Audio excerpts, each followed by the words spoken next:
Assalamualaikum warahmatullahi wabarakatuh.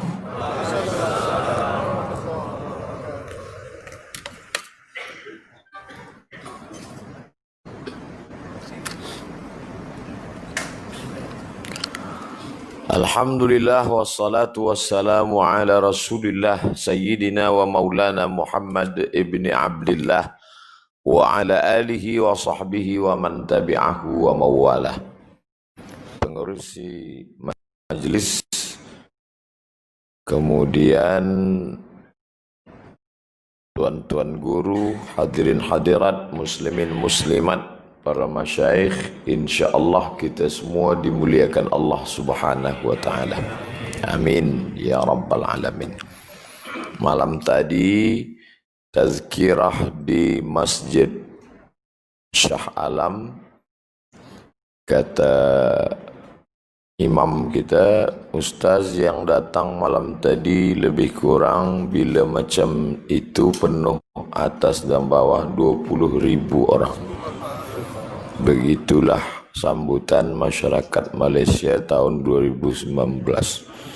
Tapi sungguh pun demikian, yang tetap dikenang sepanjang masa tentulah Surau An-Naim. Sebab Surau An-Naim inilah surau pertama saya sampaikan tazkirah 6 tahun lepas. Oleh sebab itu, tajuk kita subuh ini rosak akidah, maka rosaklah umat. Kenapa Surau An-Naim ini dapat tajuk rosak? Apakah sebab renovate dia belum selesai? Wallahu a'lam.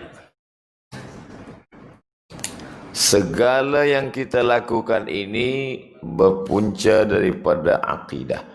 Kenapa kita jaga tidur subuh, kemudian kita langkahkan kaki, kita lawan mengantuk? Semua berawal daripada keyakinan bahawa man shalla subha fi jama'atin, sesiapa sahaja yang salat subuh berjamaah, faka'annama shallal laila kullah, dia dapat pahala kebajikan seperti sembahyang sepanjang malam. Mudah-mudahan kita istiqamah. Itulah yang ada keyakinan dalam diri kita. Maka sesiapa sahaja yang tiada keyakinan itu dalam hatinya, dia akan tidur sampai terbit matahari, atau dia tidak akan sembahyang sama sekali, sebab tak ada keyakinan.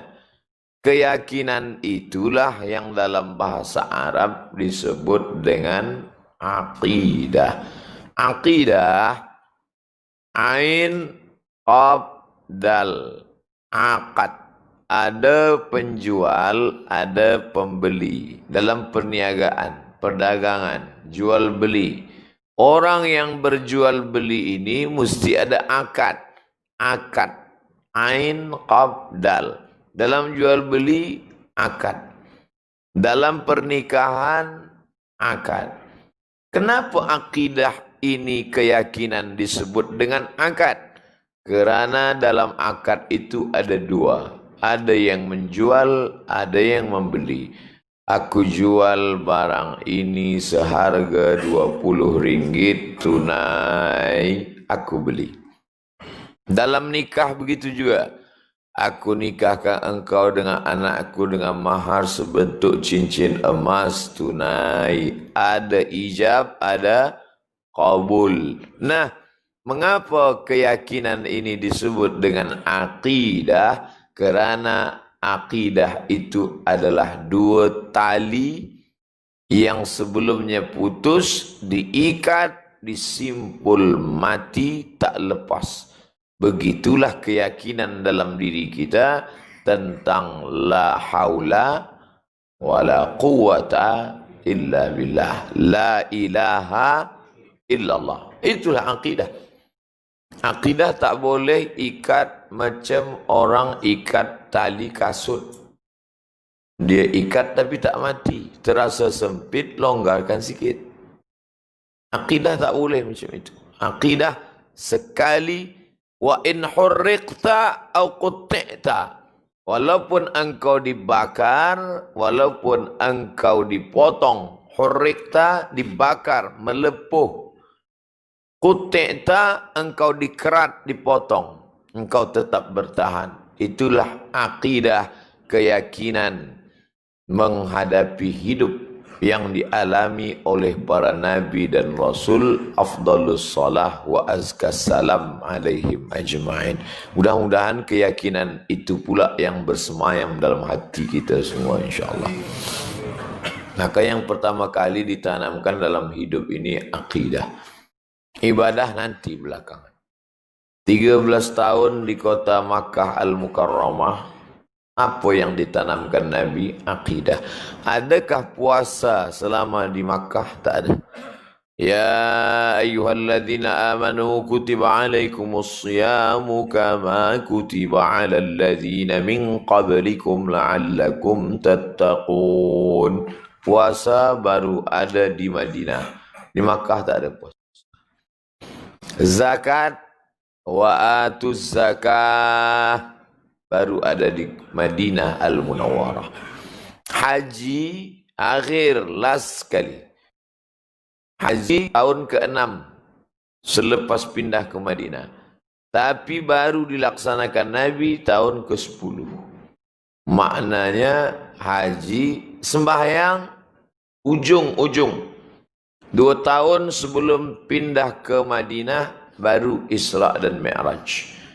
Akan tetapi akidah, pokok pangkal keyakinan dalam hati dibina selama 13 tahun.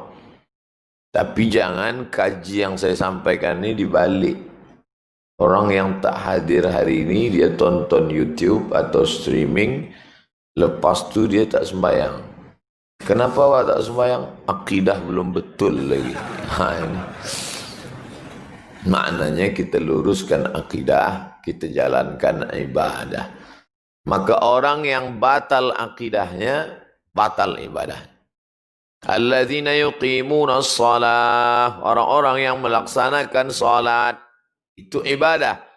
Mana keyakinannya? Baca pangkal kaji. Alladzina yu'minuna bil ghaib. Orang yang beriman, meyakini, berakidah kepada yang gaib.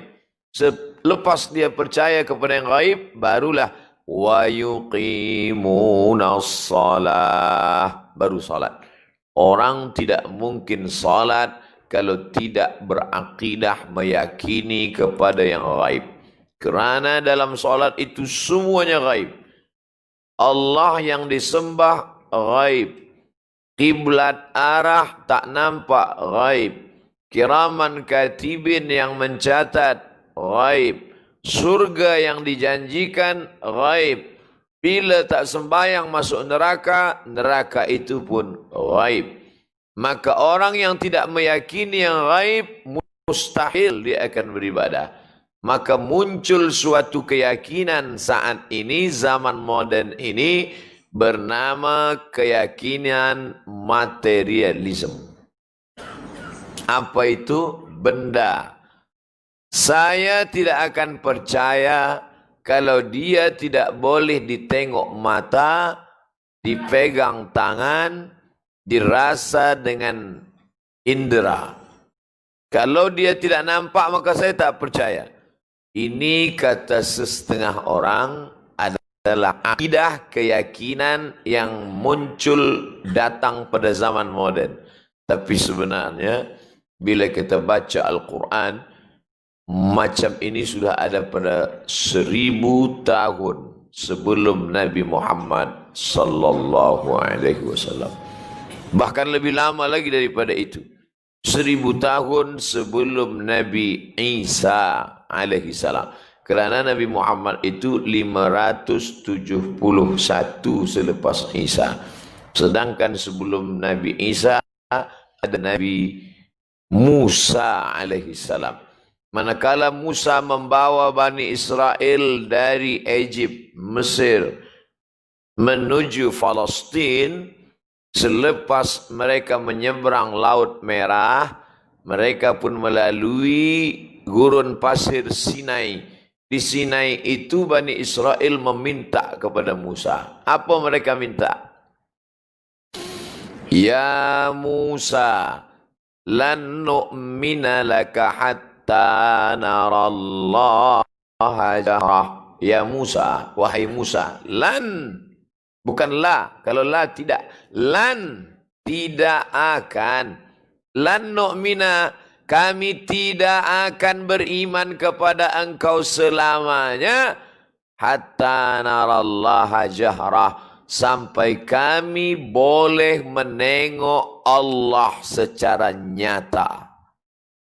Saya alhamdulillah selama bagi tazkirah di Kuala Lumpur, di Selangor, di Ipoh, di Malacca, di Sarawak, di Sabah, belum pernah ada lagi orang Malaysia tunjuk, Ustaz, boleh tak tunjukkan Allah tu nyata? Tak ada. Inilah Bani Israel. Nabi pun dia sanggup cakap macam tu. Nabi ini kuat pula. Nabi Musa tu bukan tangguh. Nabi Musa menengok dua orang berkelahi. Satu orang Mesir, satu orang Yahudi. Bertinju berkelahi.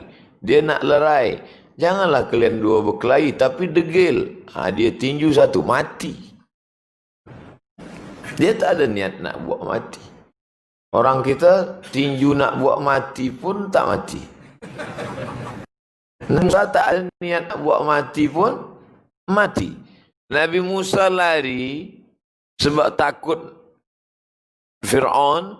Dia lari lalu dia tengok ada orang panjang beratur.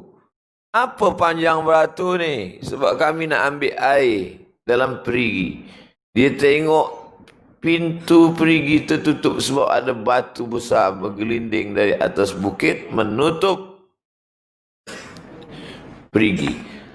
30 orang tak boleh menggeser batu ini ke tepi. Datang Musa seorang saja. Maknanya tenaga, energi yang ada pada diri Musa 30 lelaki.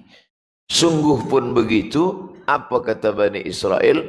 Ya Musa, lan nu'mina, kami tak beriman kepada engkau hatta narallaha jahrah, sampai kami ingin menengok Tuhan secara nyata. Ini keyakinan sampai hari ini ada. Semua Tuhan mesti ada nyata, ada bentuknya, bisa ditengok. Sedangkan dalam keyakinan akidah Islam, siapa itu Allah? Lam yalid walam yulad. Kalau dia nampak dilahirkan orang, dia bukan Tuhan. Adakah orang sekarang mengaku sebagai Tuhan? Ada. Cari di YouTube. Apa judulnya? I'm a God. Aku adalah Tuhan. Meyakini diri sebagai Tuhan. Maka dikatakan lam yalid, dia tidak beranak. Walam yulad, tidak diperanakkan. Dan bila terlintas dalam hatimu bahawa itulah dia Tuhan, walam yakul lahu kufuwan ahad. Alhamdulillah. Di Malaysia saya tengok belajar surau masjid Isnin malam Selasa akidah sifat 20. Selasa malam Rabu tafsir. Rabu malam Khamis fiqh. Maknanya apa? Ada satu malam khusus orang mengkaji pasal akidah, wujud, qidam, baqa, mukhalafatul lil hawadis, qiyamuhu binafsihi, wahdaniyah, qudrat, iradat, ilmun, hayat, sama, basar, kalam. Siapa yang membuat ini? Akidah ini disebut dengan akidah Asy'ari kerana disusun oleh Imam Abul Hasan Al-Asy'ari. Lalu setengah orang pula berkata, kenapa awak mesti ikut Imam Asy'ari? Terus saja ke Quran dan Sunnah. Mari kembali ke Quran dan Sunnah. Oh, jadi kita tak boleh ikut Imam Asy'ari. Tidak. Terus saja ke Quran dan Sunnah. Tak perlu pakai flight transit. Terus saja ke Quran dan Sunnah. Tak usah ikut-ikut imam. Awak hafal Quran? Hafaz. Berapa juzuk? Juzuk 30. Macam mana kita nak tahu dalil-dalil am, dalil-dalil khas? Macam mana kita nak faham asbabun nuzul, ayat nasikh mansuh? Maka kita ikut ulama ini pun ikut Quran juga. Apa kata Allah dalam Quran? Fas'alu ahla dzikri, tanya orang yang tahu, in kuntum la ta'lamun. Kalau kamu tak tahu, tanya orang tahu. Abdul Somad ni fakir, dia tak tahu. Maka dia tanya orang yang tahu. Siapa yang tahu pasal akidah ini? Imam Abul Hasan Al-Asy'ari. Dalam bidang fiqh, kenapa kita tak terus saja ambil dari Quran dan Sunnah? Kita tak tahu, kita mengaku jahil, kita tawaduk, rendah hati. Maka kita tanya pada orang yang tahu. Siapa yang tahu dalam pasal fiqh ini? Nama dia Muhammad bin Idris Asy-Syafi'i. Maka kita pun pakai dalam masalah akidah, saya mengikut Imam Abul Hasan Al-Asy'ari. Dalam masalah fiqh, saya mengikut Imam Muhammad bin Idris Asy-Syafi'i. Dalam bidang akhlak, tasawuf, kita mengikut Imam Abu Hamid Al-Ghazali. Nama kitabnya Ihya Ulumuddin. Di surau-surau di Malaysia, saya tengok itu kitab Ihya Ulumuddin, Imam Abu Hamid Al-Ghazali, translation dalam bahasa Melayu. Maknanya apa? Ini pegangan kita. Saya tak nak awak ikut Imam Abul Hasan Al-Asy'ari. Jangan ikut Imam Syafi'i. Jangan ikut Imam Al-Ghazali. Kembali saja kepada Quran dan Sunnah. Tapi kami tak bolehlah bahasa Arab. Kami tak tahu apa itu Quran Sunnah. Kalau awak tak tahu Quran Sunnah, ikut saya. Orang yang bercakap seperti ini, apa makna cakap dia? Maknanya, jangan ikut Syafi'i, jangan ikut Asy'ari, jangan ikut Ghazali, ikutlah saya. Apa bezanya? Dia sudah mengeluarkan orang dari mengikut para imam untuk mengikut dirinya sendiri. Na'udzubillah, angkuh dan sombong. Apakah kita lebih alim daripada Imam Abul Hasan Al-Asy'ari? Tidak. Kalau ada orang yang lebih alim daripada mereka, saya pun akan ikut juga. Lalu kenapa ustaz tak ikut mereka? Rasa-rasanya imam-imam ni lebih alim. Sebab imam ni tulis buku, dia tulis saja. Dia ambil kertas, dia tulis saja. Sedangkan tuan-tuan yang mengaku imam sekarang ni, bila internet tak ada, ilmu pun hilang. Dulu al-ilmu fis sudur, sekarang al-ilmu fil YouTube. Macam mana boleh kita katakan dia imam? Oleh sebab itu maka keyakinan ini kita ambil daripada ulama, maka kuatkan akidah Asy'ari menghadapi berbagai macam akidah zaman modern yang sebenarnya dulu sudah ada, tapi dia semakin berkembang hari ini. Dulu kita dilarang untuk ikut akidah Jabariyah. Jabariyah artinya dia meyakini bahawa hidup ini dia terpaksa. Jabar artinya terpaksa. Maka dalam nikah ada namanya wali majbur. Wali yang boleh memaksa, yaitu ayah dan datuk. Bila seorang ayah balik ke rumah, dia berkata kepada anak gadisnya, "Wahai anakku, engkau sudah aku nikahkan tadi dengan seseorang yang aku suka. Nikah itu sah." Wali majbur, wali yang boleh memaksa. Jim, ba, ra, jabar. Majbur, dipaksa, terpaksa. Jabariyah, suatu keyakinan manusia yang meyakini bahwa dia hidup ini terpaksa. Terpaksa oleh apa? Oleh takdir.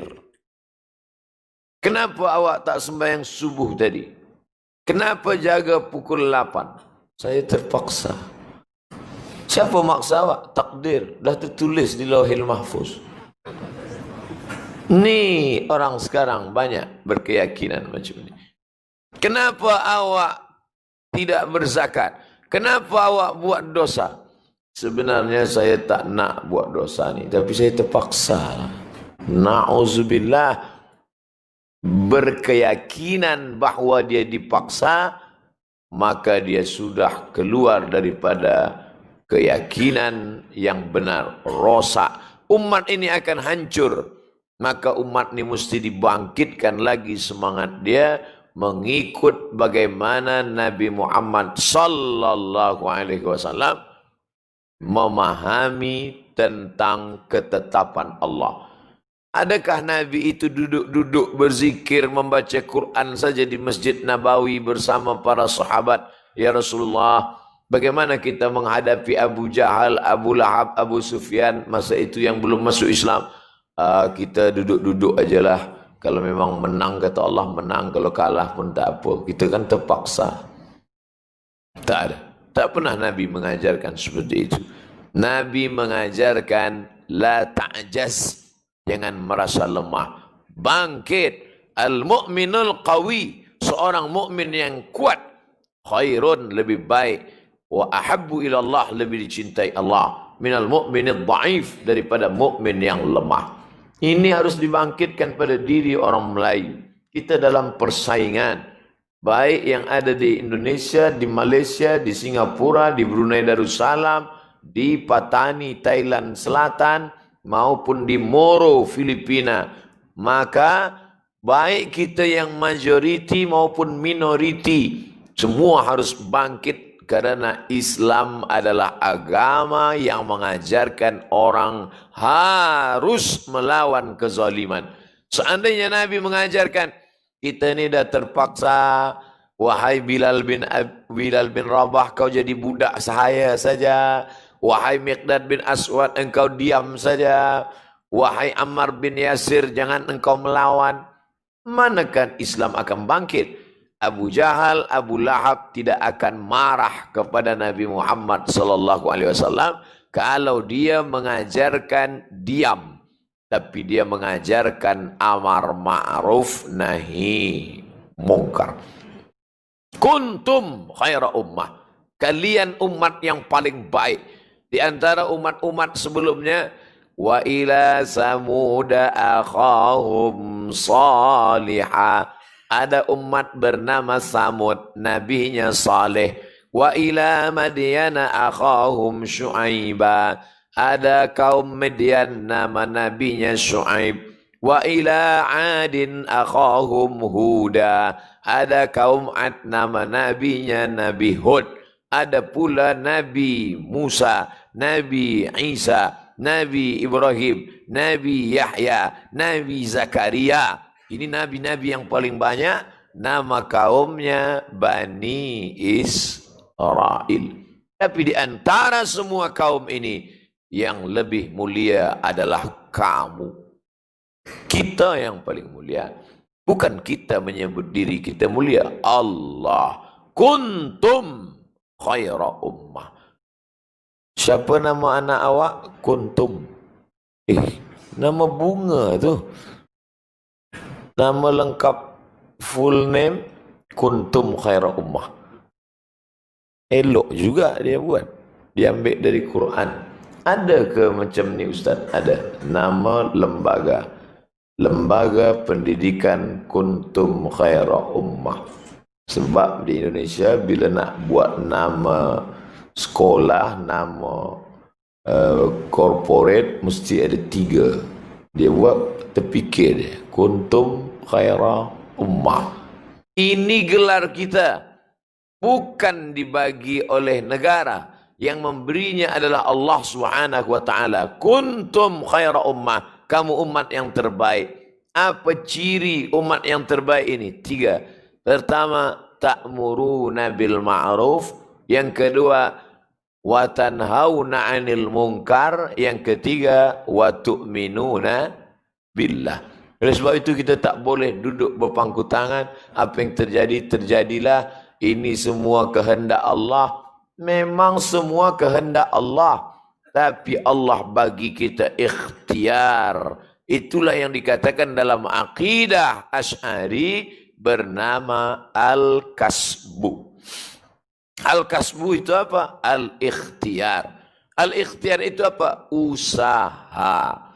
Macam mana kita yang susah nak jaga subuh pukul 5 supaya kita terjaga? Usaha. Handphone kita ada alarm, hidupkan. Satu tak juga terjaga, beli dua. Dua tak juga, beli yang meletup air raya Cina. Maknanya ada usaha.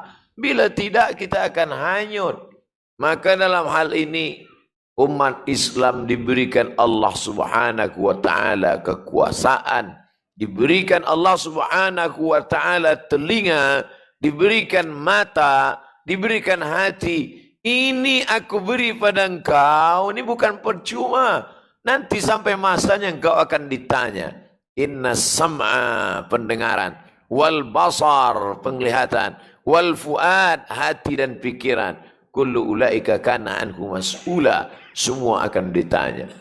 Rosak akidah, rosak umat. Jangan salahkan umat, anak cucu kita akan hancur. Sebab apa? Sebab sebahagian kita meyakini keyakinan Jabariyah. Na'udzubillah. Umat Islam harus bangkit. Harus ada usaha. Harus ada ikhtiar. Harus ada. Mesti ada. Wajib ada. Bila tidak ada, kita tumbuhkan. Saya tidak ingin nanti umat ini bangkit di padang mahsyar, ditanya oleh malaikat, mengapa kamu kalah waktu di dunia? Sebab Ustaz Somad mengatakan, semua kita ini terpaksa. Dosa ustaz bukan minum khamar. Dosa ustaz bukan guna dadah. Dosa ustaz adalah diam melihat kemungkaran. Orang guna dadah mungkar, orang guna maksiat mungkar, tapi ada maksiatnya maksiat batin, bukan maksiat zahir yang nampak mata. Apa itu maksiat batin? Bahwa dia berserah saja, tak ada usaha, tak ada ikhtiar. Datanglah seorang lelaki masuk dalam masjid. Dia tanya kepada Nabi, ya Rasulullah, ya, aqiluha wa atawakkal am utliquha wa atawakkal. Aku tambatkan dulu unta yang di luar masjid itu ke pokok kurma, lepas itu aku bertawakal, atau aku lepaskan saja, lepas itu aku bertawakal. Kata Nabi, iqilha, ambil talinya, tambatkan ke batang kurma, ikat kuat-kuat, masuk masjid, tawakal. Bukan lepaskan tawakal. Di bawah ada naik motosikal. Dia biarkan macam tu naik ke masjid. Awak tak jaga. Saya dah tawakal pada Allah, Ustaz. Itu bukan tawakal. Itu namanya ta'akal. Ta'akal. Kita dibagi Allah Subhanahu wa ta'ala akal. Allah Subhanahu wa ta'ala bagi kita apa namanya akal. Ain, qaf, lam. Ain, qaf, lam. Tali yang mengikat sorban di kepala lelaki Arab disebut dengan iqal. Iqal dari kata ain, qaf, lam. Iqal, akal, tali. Sebab orang Makkah tu susah nak sebut huruf qaf. Huruf qaf jadi huruf G. Maka dia sebut, awak nak beli igal. Igal. Itu dari kata iqal. Iqal artinya tali. Kenapa akal ini disebut tali? Sebab dia mengikat hawa nafsu. Hewan binatang, maaf, yang dipegang talinya. Kita beli sapi, kita beli kerbau yang dipegang talinya. Kalau manusia yang dipegang cakapnya. Bila ada manusia tak boleh dipegang cakapnya, ikatlah dia pakai tali. Akal dibagi Allah Ta'ala untuk mengikat hawa nafsu. Maka bila ada orang guna akal mampu terikat hawa nafsu kerana akal, dialah orang yang berakal. Tapi ada orang yang guna akal mencari-cari alasan untuk membiarkan hawa nafsu. Kenapa awak buat ini? Kenapa awak buat ini? Kenapa awak buat ini? Ini sebenarnya bukan kehendak saya. Ini kehendak Allah. Dulu orang buat salah saja. Sekarang buat salah pun pakai dalil. Kenapa awak buat macam ini? La haula wala quwata illa billah. 2 kali awak salah. Yang pertama buat dosa, yang kedua mencari-cari dalil untuk melakukan perbuatan dosa. Tapi ini ayatnya adalah Ustaz. Kenapa awak tak sembahyang? Kenapa awak tetap minum khamar? Kenapa guna dada? Ini ayat. Yudillu bihi kasira wa yahdi bihi kasira. Yudillu bihi kasira. Banyak orang yang disesatkan Allah. Wa yahdi bihi kasira. Banyak pula orang yang diberi Allah hidayah. Tuan-tuan yang dah ke surau An-Naim, ini yang dah dapat hidayah. Adapun kami yang masih duduk tepi jalan, masih mabuk, masih tak sembahyang, ini kami yang disesatkan Allah. Kami sebenarnya tak nak sesat. Allah yang sesatkan kami. Orang yang tak mengaji, rosak akidah, dia pun confused. Iya juga. Dia pun diam. Pakcik kenapa tak halau mereka? Tak apa, tak marah pada mereka. Mereka itu memang dah disesatkan Allah. Rosak umat disebabkan rosak akidah. Jadi saya ingin nak jelaskan supaya pengerusi Masjid Surau An-Naim jangan sakit hati dibagi tajuk rosak ni. Sebab sebenarnya kita bukan nak kaji rosak. Arabtu syarra la lisyarri. Aku tahu yang buruk, yang tak elok itu bukan supaya aku buat tak elok. Aku tahu rosak ni bukan supaya aku nak buat perkara yang rosak.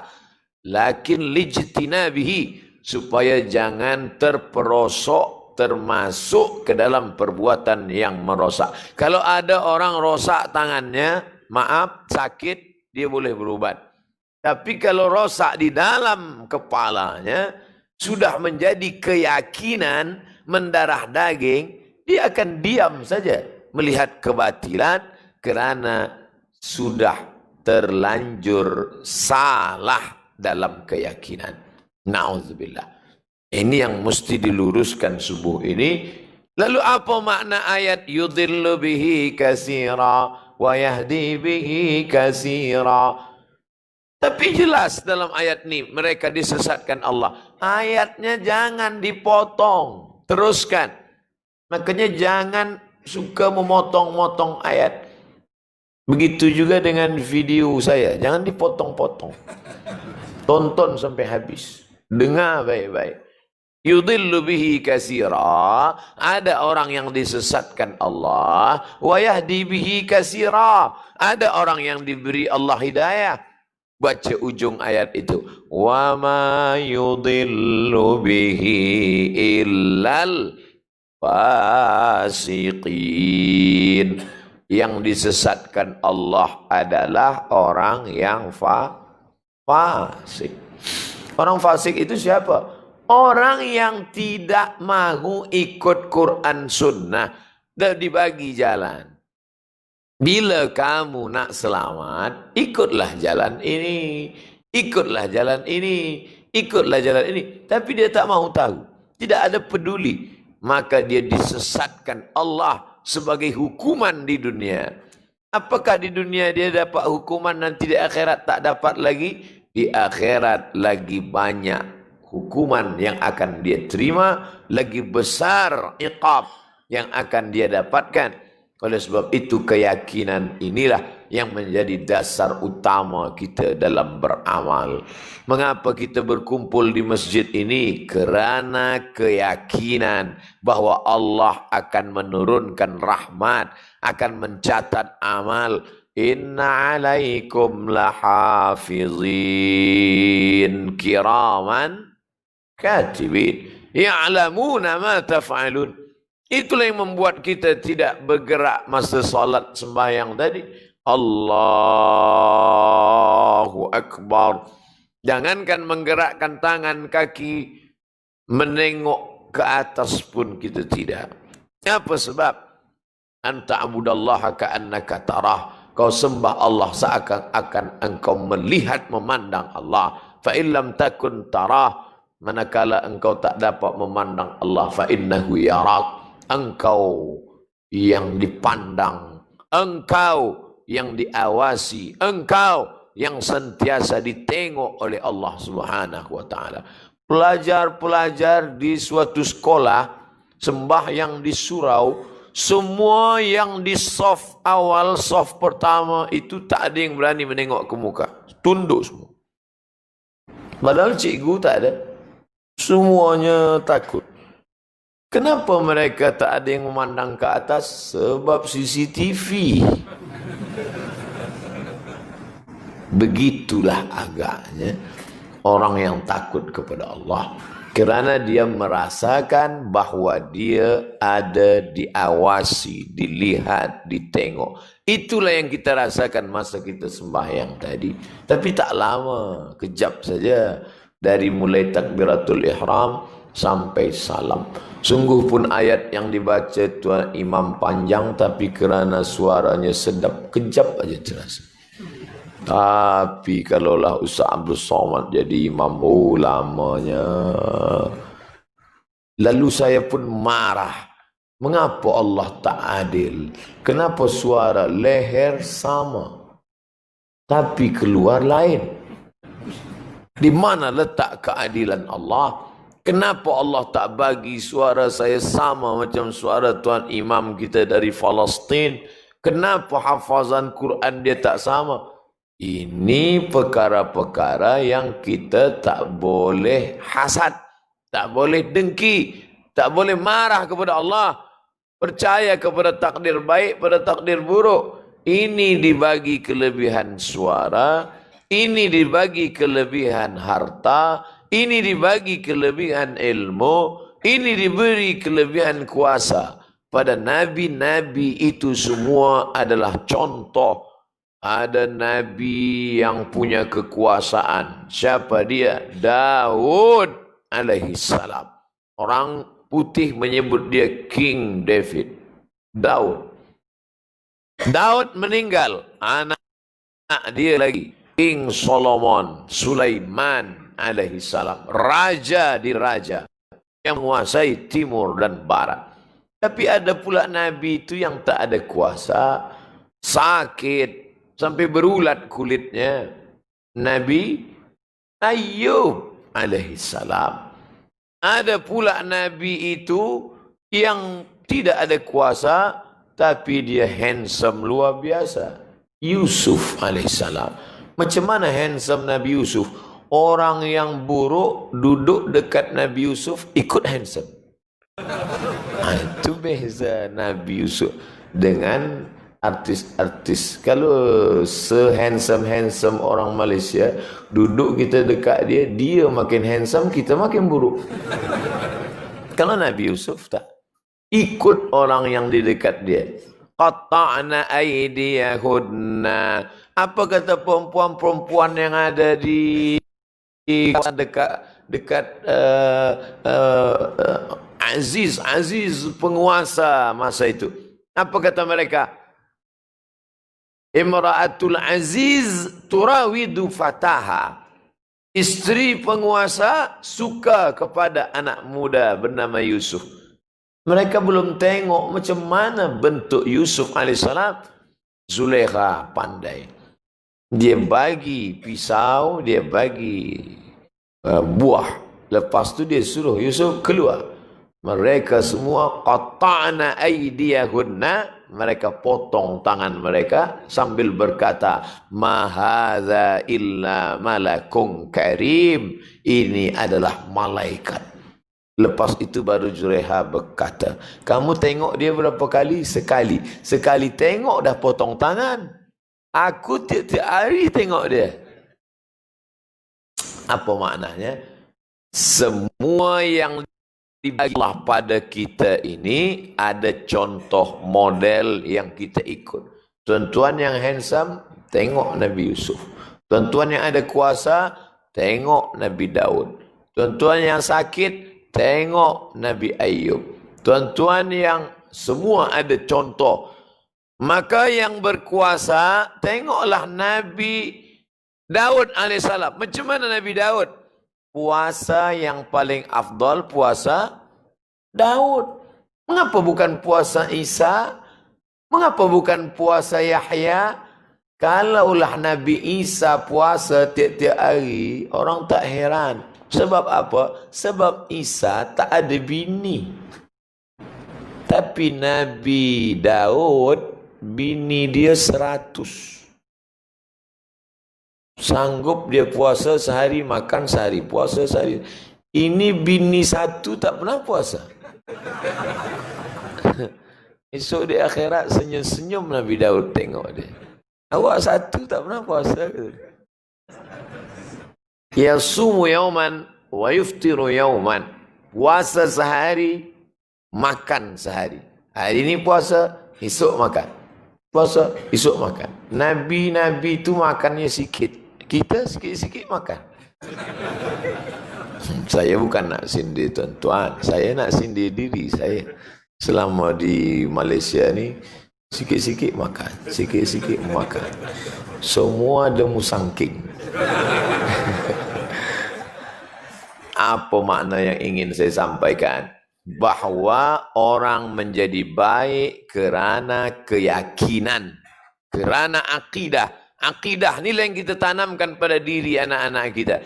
Ada orang yang ambil haram. Dia tak kira halal haram, makruh. Ambil semua. Untuk apa? Supaya saya ada rumah 3. Supaya ada kereta 3. Supaya ada semua siap.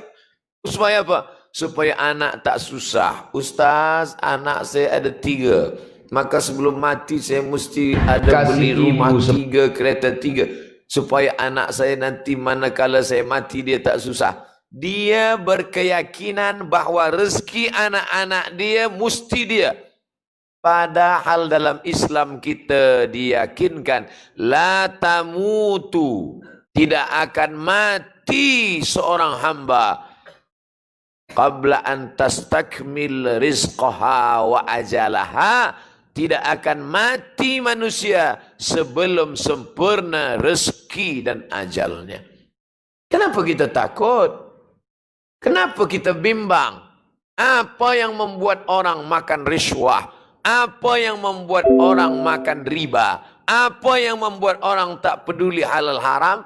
Kerana takut anak keturunan susah, melarat. Padahal Allah menjamin, wa ma min dabbatin, tidak ada satupun yang melata di atas muka bumi ini illa 'ala Allah rizquha, melainkan Allah yang garanti menjamin rezekinya. Ya'lamu mustaqarraha wa mustauda'aha, Allah tahu segala keperluan hidupnya. Maka kita diajarkan tentang rezeki. Bagaimana rezeki seekor cicak yang dia hidupnya tak sama macam kita. Kita kaki ke bawah, kepala ke atas. Cicak tak, kaki ke atas, kepala ke bawah. Dan makan dia pun luar biasa. Cicak yang dia makan makhluk yang terbang, nyamuk. Tapi tak ada cicak mati kelaparan. Saking inginnya orang hidup macam cicak, itu ada cicak man di Malaysia. Apa sebenarnya yang ingin diajar? Cobalah renung sejenak. Kita kalau nak merenung, tak perlu kita renungkan makhluk yang jauh-jauh. Coba tengok cara Quran mengajak kita merenung. Afala yanzuruna ilal ibili kaifa khuliqat. Cubalah tengok macam mana onta. Kenapa Allah sebut onta? Sebab orang Arab bila dia buka mata, yang pertama kali dia tengok unta. Maknanya bila kita nak berfikir, tak usah fikir yang jauh-jauh. Ni saya tengok banyak soalan-soalan jamaah. Ustaz, bila kita pergi ke bulan, ke mana kita arah sembayang? Apa awak fikir bulan? Pikirkan saja yang dekat-dekat dengan kita. Afala yanzuruna ilal ibili kaifa khuliqat wa ila samai kaifa rufi'at wa ilal jibali kaifa nusibat wa ilal ardi kaifa sutihat. Cubalah kita berfikir, sedangkan makhluk cacing, kenapa cacing di dalam tanah? Kenapa cacing tak di atas tanah? Cacing dalam tanah sebab dia tak boleh hidup di atas tanah. Sebab dia tak ada kulit. Cacing tak ada kulit. Cacing tak ada kaki. Cacing tak ada tangan. Cacing tak ada mata. Al-Jahiz, peneliti cacing. Dulu, sebelum zaman moden, dia dah tulis dalam kitab dia, cacing tak ada mata, tak ada kulit, tak ada kaki, tak ada bulu. Tapi dia tetap boleh hidup. Apa makan cacing? Nanti bila ada orang bertanya, Ustaz, apa makan? Awak lah.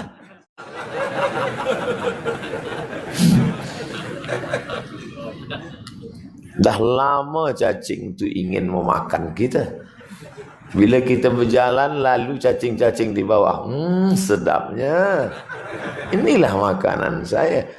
Hari ini Allah masih bagi kita hidup, jantung berdegup, darah menyembur, maka otak kita hidup. Otak ini hidup sebab ada darah. Darah datang dari mana? Daripada jantung. Jantung berdetak berdegup. Siapa yang membuat dia bergerak? Allah. La tataharraku dzarratu illa biiznillah. Satu biji benih sawi, satu zarrah pun tak ada yang bergerak kecuali kuasa Allah Subhanahu wa taala. Tanya doktor, kenapa kita hidup? Sebab otak hidup. Kalau darah tak menyembur ke otak, kita mati sebelah. Kenapa darah mengalir ke otak? Sebab jantung berdetak. Jantung berdegup menyemburkan darah. Kenapa jantung berdegup? Dia tak boleh tahu. Jantung yang berdegup mesti diisi dengan kalimah La ilaha illallah. Itu maka orang berzikir, dia goyangkan kepala ke jantung. La ilaha illallah, la ilaha illallah. Itu bukan saya goyang aja. Banyak orang berzikir La ilaha illallah. Kenapa orang goyang? Aku tengok orang bergoyang, aku goyang pula. Allah bagi kita kekuatan hari ini, yang membagi itu Allah. Yang pertama tadi saya ingin jelaskan, ada orang yang merasa hidupnya terpaksa. Ini pun keyakinan yang merosakkan. Padahal kita tidak dipaksa. Kita dipilih. Ada masa kita Allah bagi kita pilihan. Wa nafsin wa ma sawwaha. Demi jiwa yang diciptakan dengan sempurna. Setelah Allah ciptakan jiwa Abdul Somad sempurna, ditemukannya dengan jasad, lepas itu dia bagi jalan. Fa'alhamaha fujuraha wa taqawaha. Allah bagi jalan baik, Allah bagi jalan yang tak baik. Kerana keterbatasan waktu, saya sebutkan 3 keyakinan saja yang merosakkan. Yang pertama, keyakinan bahawa dia hidup terpaksa, Jabariyah. Yang kedua, keyakinan bahawa dia sangka Allah tak atur rezeki dia. Rezeki anak dia pun dia juga nak atur. Maka keyakinan ini merosakkan Rabb. Manakala kita sebut Alhamdulillahi Rabb, makna Rabb 3. Allah mencipta aku, Allah menjaga aku, Allah membagi aku rezeki. Maka jangan khawatirkan tentang rezeki. Yang kita khawatirkan adalah anak cucu kita dalam keadaan tak menyembah Allah. Makanya Nabi Yaqub berpesan kepada anaknya sebelum mati, ma ta'buduna mim ba'di. Selepas aku mati nanti kamu menyembah apa? Sekarang kami menyembah Allah. Datuk engkau dulu menyembah Allah. Ayah ibumu menyembah Allah. Nanti engkau dan cucu-cucumu menyembah apa? Ini yang perlu kita khawatirkan di masa akan datang. Sedangkan yang terakhir, yang ketiga, keyakinan yang merosakkan hari ini adalah bahwa semua benar. Semua ini benar. Semua ini betul. Kita tak perlu persalahkan orang. Dia pun betul, dia betul, dia betul. Itu keyakinan dia. Maka dia tak berdakwah. Diam saja menengok kebatilan. Kerana semua betul. Batallah ayat. Wa may yabtaghi ghairal Islam. Siapa yang mencari agama selain daripada Islam. Falan yuqbala minhu. Maka dia di akhirat tidak diterima. Wa huwa fil akhirati minal khasirin. Di akhirat termasuk orang yang rugi. Kenapa dia rugi? Kerana semua amal dia semasa di dunia ini habaan mansura. Tapi Allah dah janji bahwa amal kita ni nanti kita ketengok dengan biji mata kita. Faman ya'mal mithqala dzarratin khairan yara. Sebesar biji sawi pun amal engkau, kau akan pandang, kau akan tengok dengan mata engkau. Betul. Wa qadimna ila ma amilu min amalin. Segala amal mereka akan kami tunjukkan di hadapan mata mereka. Tapi selepas dia tengok, tak boleh menolong. Faja'alna. Kami jadikan amal itu haba'am mansura. Seperti debu yang dihembus angin. Ambil debu, letak tapak tangan, hembus kuat-kuat. Begitulah amal orang yang tidak berkeyakinan akidah Islam. Oleh sebab itu, jangan sampai kita tinggalkan anak cucu menantu jiran tetangga generasi yang akan datang yang tidak berkeyakinan la ilaha illallah. Habis waktu. Saya dimaklumkan tadi Ustaz 45 minit. Tadi pukul 6, pukul 7 kurang 15, sekarang pukul 7.30. Pas, cukup 45 minit. Lepas tu saya jawab soalan. Nampaknya lebih lama daripada tazkirah. 1. Saya mohon penjelasan mengenai adab membaca Quran ketika haid.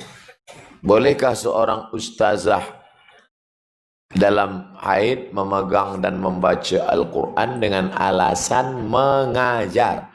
Sedangkan kalau kita tak ada wuduk pun, kita tak boleh memegang Quran dan menyentuh huruf-huruf Al-Quran. Alasan ustazah ni, kalau dia bergilir datang haid dengan anak murid perempuannya, sampai bila pun tak ada akan pandai, tak ada khatam.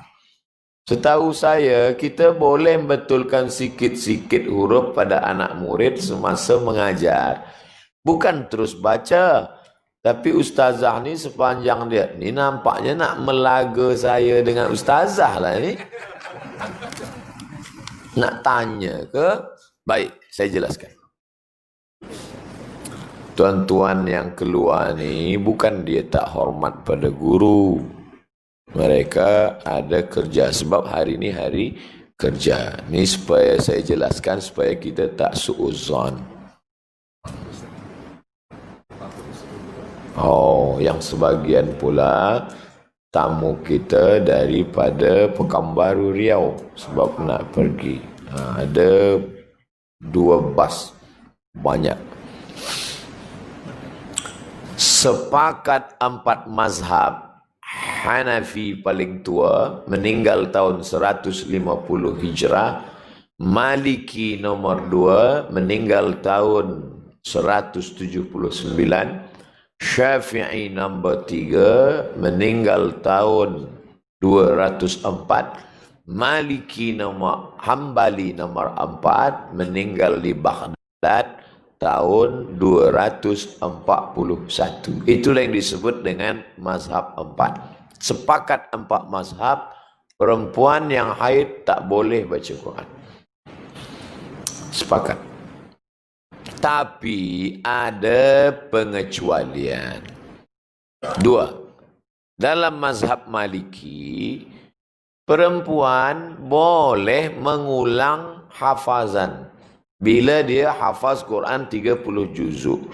Orang yang hafaz Quran 30 juzuk, dia mesti ulang hafazan dia satu hari 2 juzuk. Sebab bila tak ulang dia lupa. 14 hari masa uzur itu, dia ulang 2 juzuk sehari, boleh menurut mazhab Maliki, an zahri qalbin, tapi mulut tak bergerak. Diam saja. Ulang hafazan. Nanti tuan-tuan bila nampak puan diam aja, itu sedang ulang hafazan lah. Bila dia hafaz Quran. 2. Menurut mazhab Hambali, boleh perempuan masa uzur baca Quran bila dia nak mengajar. Tapi bacanya putus-putus. Murid-murid ikut cikgu ya. Innallaha yuhibbu tawabin wa yuhibbu. Boleh baca putus-putus. Tapi dia baca terus, maka tak boleh. Sebab ni kalam Allah mulia. Sedangkan masa tu dia dalam masa uzur. Itulah yang boleh saya sampaikan menurut para ulama. Kita ikut ulama. Al-ulama warathatul anbiya. Jadi cikgu yang mengajar di sekolah, sila bacakan. Tapi putus-putus. Ya ayyuha, alladzina, kutiba, alaikum, siap. Apa putus-putus ni Pak Cik? Apa putus-putus ni cikgu? Jangan tanya-tanya.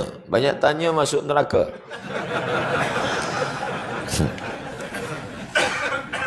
Apa hukum memuja kubur?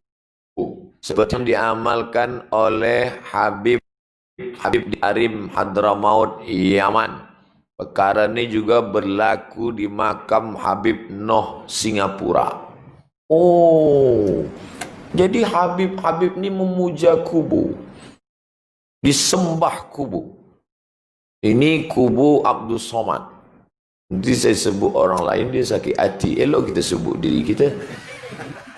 Mati Abdul Somad di Riau, dikubur orang.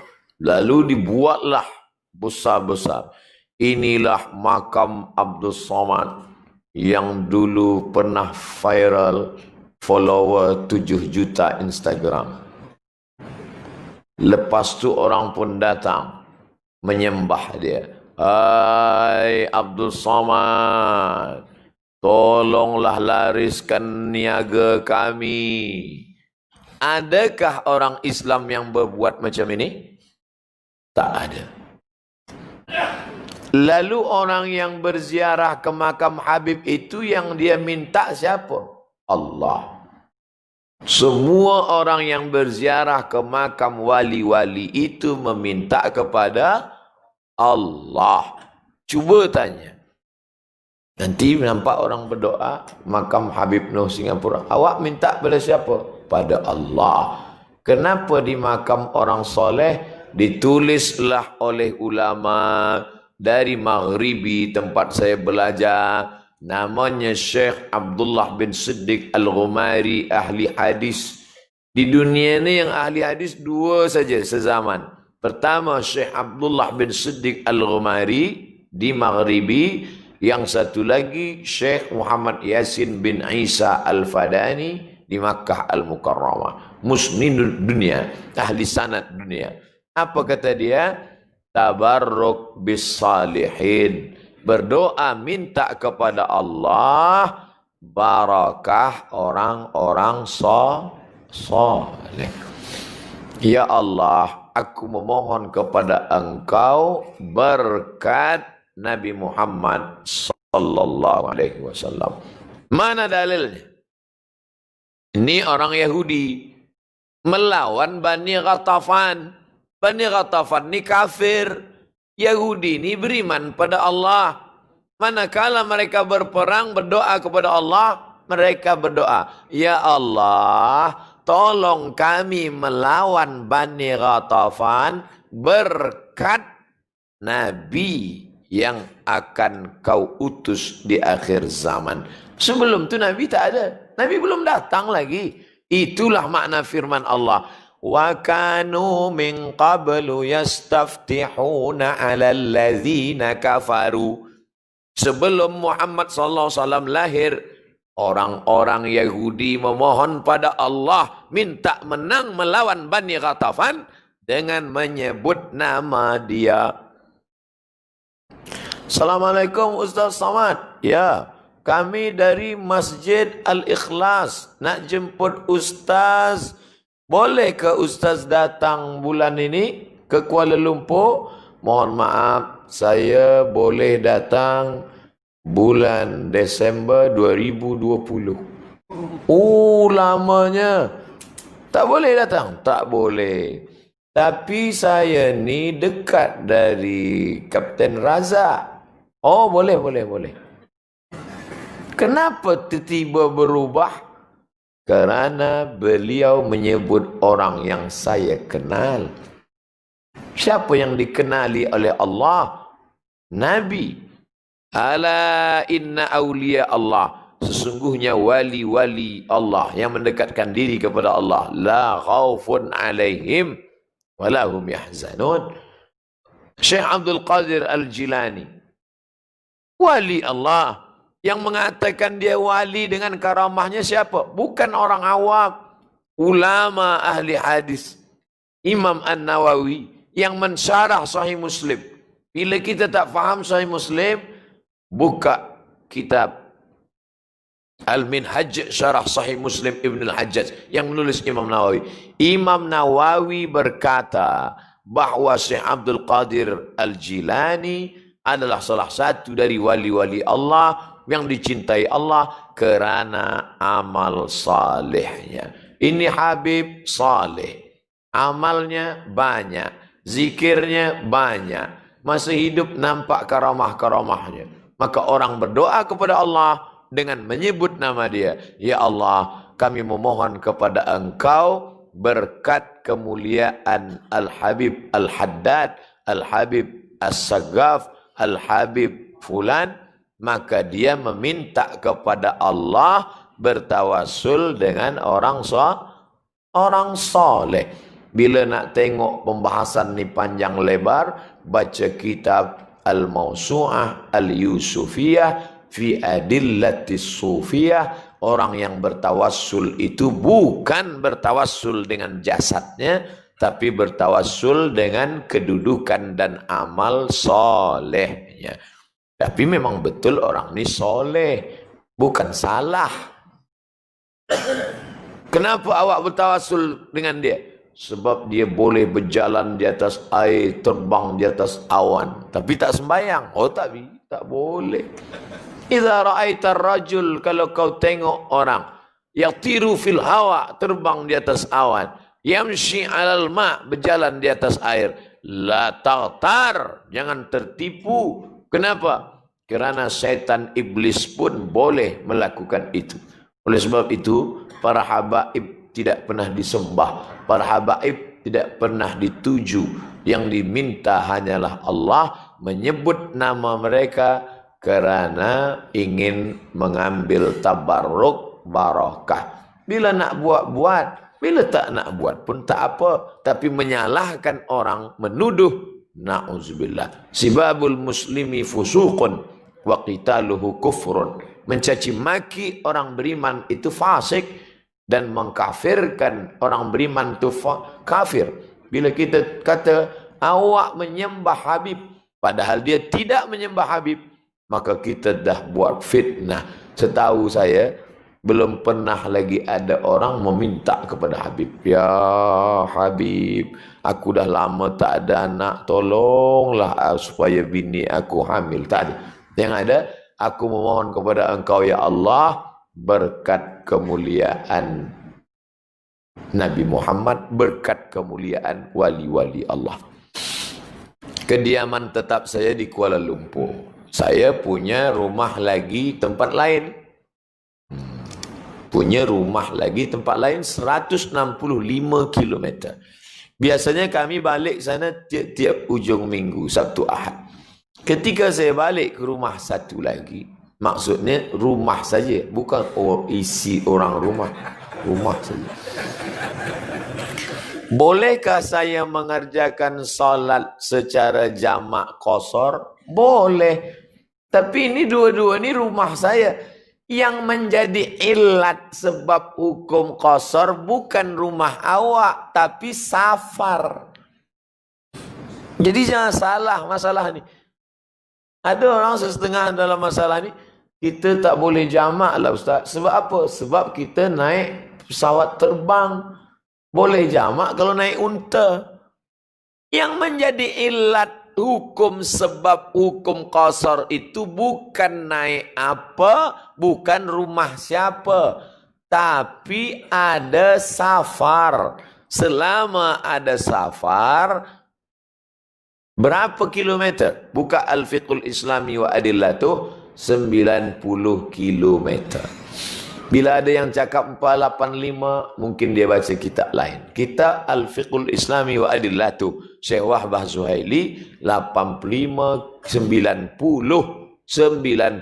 kilometer. Ini dah lebih 165, walaupun naik buraq. Tapi tentu tak sempat buraq. Di Indonesia ada Buraq Airlines. Jadi jelas, bukan perkara rumah siapa, bukan perkara naik apa, bukan perkara jalan highway, jalan biasa, tapi yang ditengok selama ada safar. Bila ada safar, maka ada jamak qasar. 7. Semasa musafir, saya telah berhenti untuk solat zuhur dan asar jamak qasar. Maknanya jamak takdim lah dia. Dia jamak zuhur, asar. Dia tarik asar ke zuhur, jamak qasar. 2 zuhur, 2 asar. Lepas tu saya teruskan perjalanan balik.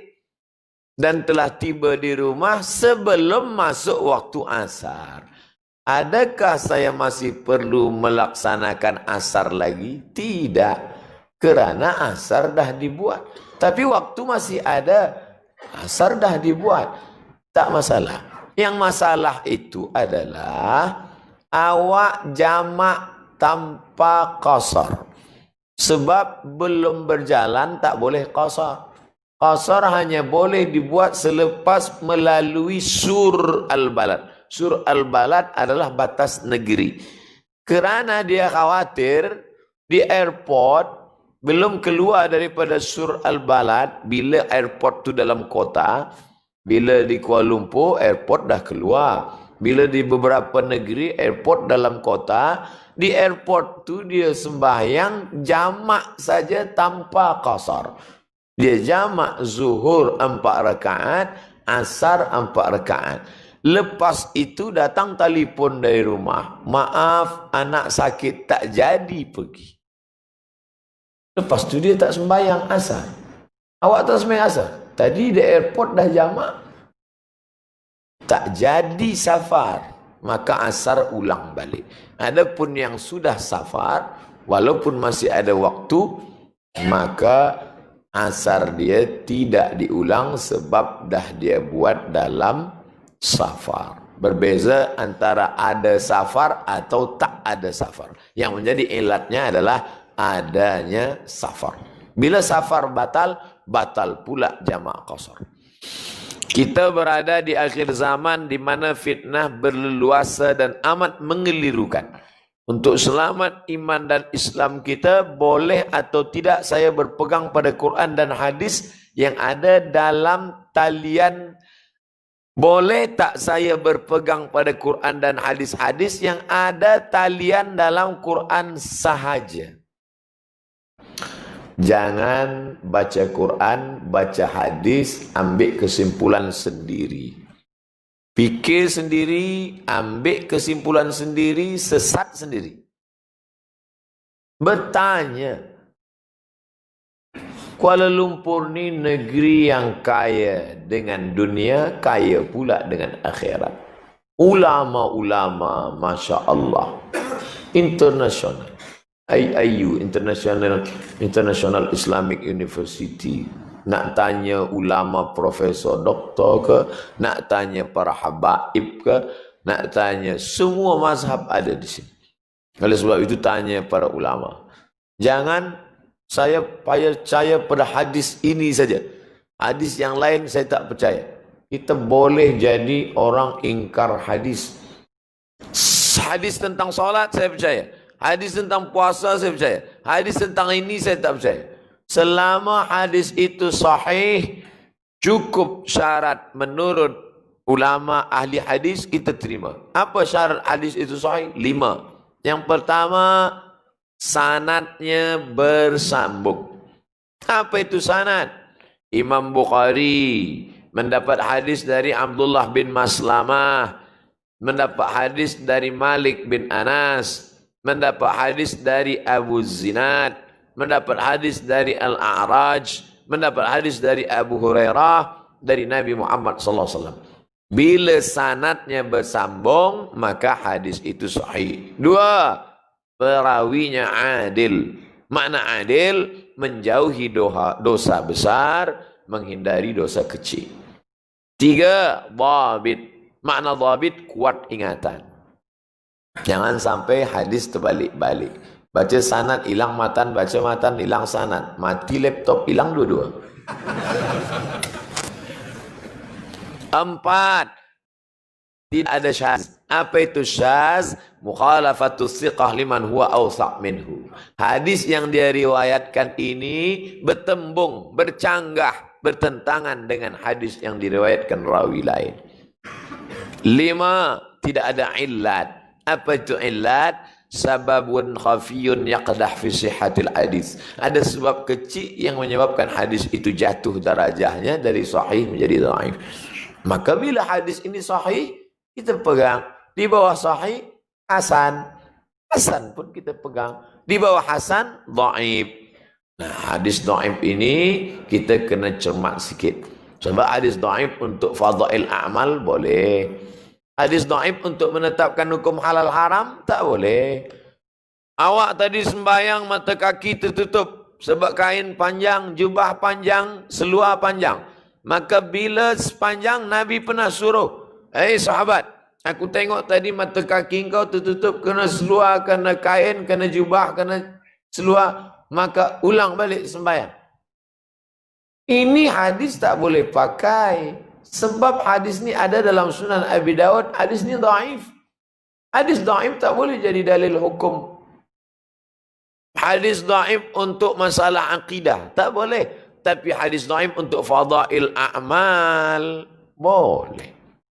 Oleh sebab itu maka ajma'al ulama, kata Imam Nawawi, sepakat ulama ala jawazil amal bil hadis dhaif, untuk beramal dengan hadis dhaif. Yang tak boleh sama sekali hadis maudhu', hadis palsu tak boleh. Al-bazinjan syifa'un min kulli da', terung obat dari segala macam penyakit. Itu hadis palsu. Siapa yang membuat? Tukang jual terung. Dia nak laku, dia buat hadis. Bacalah kitab-kitab Mausu'ah ensiklopedia hadis palsu. Dalam Al-Quran ada disebutkan peristiwa besar munculnya Ya'juj wa Ma'juj, binatang bernama Dabbatul Ard, sebelum hari kiamat. Tapi kisah besar berkaitan Dajjal, Imam Mahdi dan turunnya Isa tak ada pula dalam Quran. Oh, jadi awak tak percaya kalau tak ada dalam Quran. Kalau begitu tak usah sembahyang subuh. Sebab sembahyang subuh 2 rakaat pakai kunut tak ada dalam Quran. Dah dapat dalil untuk tak sembahyang subuh kan? Esok awak tak sembahyang subuh, tak ada dalam Quran. Saya berpegang pada Quran. Ini namanya kalimatul haq urida bihil batil. Kalimahnya hak tapi yang diinginkan batil. Nauzubillah. Quran itu kan lengkap Ustaz. Betul. Ma farratna fil kitabi min syai'. Segala sesuatu sudah kami sebutkan dalam Quran secara global, secara am. Tapi kemudian perkara yang kecil-kecil itu dijelaskan oleh Nabi. Al-Quran bercerita tentang am, hari akan kiamat. Apa tanda-tandanya? Dijelaskan Nabi. Wa anzalna ilaika dzikra, kami turunkan kepada engkau itu Al-Quran litubayyina linnas, supaya engkau jelaskan kepada manusia. Last question. Baik, last question. Tentang masalah Ya'juj wa Ma'juj ada dalam Quran. Buka surat Al-Kahfi. Dabbatul ard ada. Dabbatul ard. Dabbah tukallimun nas, bicara kepada Imam Mahdi yang tak ada. Tentang Nabi Isa ada dalam Quran. Masih ada beberapa lagi. Nanti saya bawa bila ada waktu saya jawab. Mudah-mudahan yang kita kaji subuh ni mendatangkan amal soleh. Amin. Ala hadhihi niyyah al-Fatihah. A'udzubillahi minasyaitonir rajim. Bismillahirrahmanirrahim. Alhamdulillahi rabbil alamin arrahmanir rahim maliki yaumiddin. Iyyaka na'budu wa iyyaka nasta'in. Ihdinas siratal mustaqim. Siratal ladzina an'amta 'alaihim ghairil maghdubi 'alaihim waladdallin. Amin. Allahumma iftah lana futuhal arifin. Bukakan kepada kami pintu hati seperti yang sudah kau bukakan kepada wali-wali dan nabi-nabimu ya Allah. Warzuqna fahmal mursalin, berikan kami pemahaman agama Islam yang benar menurut ahlus sunnah wal jamaah.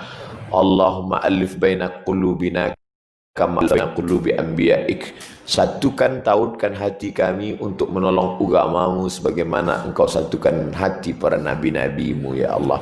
Allahumma ja'al jam'ana hadza jam'an marhuma, jadikan pertemuan kami subuh ini pertemuan yang mendatangkan rahmat. Wa tafarruqana min ba'dihi tafarruqan ma'suma, perpisahan kami selepas ini perpisahan yang dijauhkan dari segala perbuatan maksiat. Allahumma waffiqna lima tuhibbuhu wa tardah, condongkan hati kami supaya sentiasa beramal dengan amal yang kau cintai dan engkau ridai ya Allah. Allahumma ja'al hadzal balada baladan aminan mutmainnan ya'tihi rizquhu min kulli makan. Jadikan negeri ini negeri yang aman, damai, tentram, terbuka pintu rezeki dari segala penjuru. Allahumma rzuqna imaman adila, berikan kami pemimpin-pemimpin yang adil. La tusallit alaina bidzunubina man la yakhafuka wa la yarhamuna. Jangan kau berikan kuasa kepada orang yang tak takut pada engkau dan tak sayang pada kami. Allahumma khtim lana bi husnil khatimah wa la takhtim alaina bi su'il khatimah. Allahumma ja'al akhir kalamina 'inda intihai ajalina, jadikan akhir kalam kami manakala ajal kami sampai, yang keluar dari mulut kami kalimah la ilaha illallah Muhammadur Rasulullah sallallahu alaihi wasallam. Rabbana atina fid dunya hasanah wa fil akhirati hasanah wa qina azaban nar. Wa sallallahu ala sayyidina wa maulana Muhammad wa ala alihi wa sahbihi wa sallam. Walhamdulillahi rabbil alamin. Taqabbalallahu minkum inna wa minkum taqabbal ya karim. Assalamualaikum warahmatullahi wabarakatuh.